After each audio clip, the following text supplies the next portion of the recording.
Netanyahu की क्रोध की आग में ईरान खाक होगा। क्या ईरान में तबाही का नया चैप्टर खुलेगा?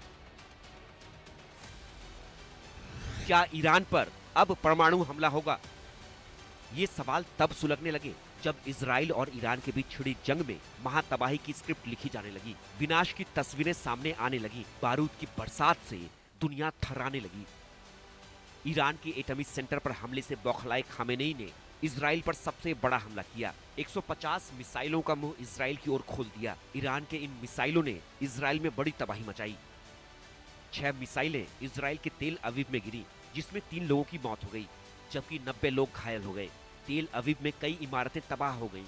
यरूशलेम में भी धमाके की आवाज सुनी गई। ईरान ने दावा किया कि मिसाइल इजरायली रक्षा मंत्रालय पर भी गिरी। ईरान का पलटवार कितना जबरदस्त था, विनाश की ये तस्वीरें साफ साफ बयां कर रही हैं। इन हमलों से इजरायली पीएम नेतन्याहू इंतकाम की आग में जलने लगे।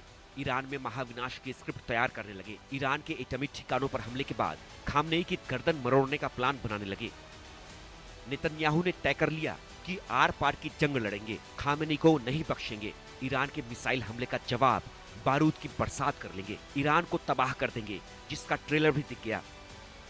इजराइल ने एक बार फिर ईरान के एटमी सेंटर को टारगेट किया। ईरान के न्यूक्लियर सेंटर पर दूसरी बार जबरदस्त हमला किया। इसके साथ ही इजराइल के दर्जनों फाइटर जेट्स ने रात भर ईरान की राजधानी तेहरान पर हवाई हमला किया।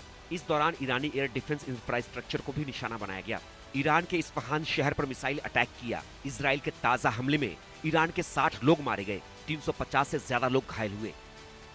इन हमलों से इजराइल ने अपने इरादे साफ कर दिए। नेतन्याहू ने बता दिया कि वो अब किसी भी हद तक जाएंगे, लेकिन मिडिल ईस्ट की ये लड़ाई दुनिया को डराने लगी। वर्ल्ड वॉर की आशंका जताई जाने लगी।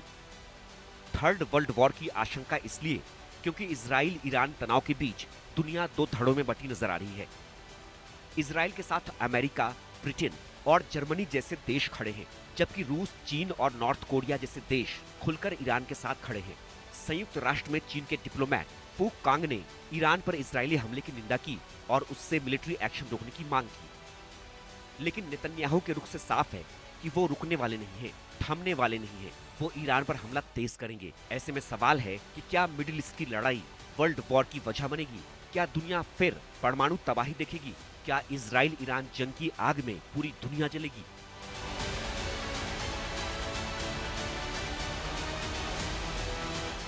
Bureau report, India news.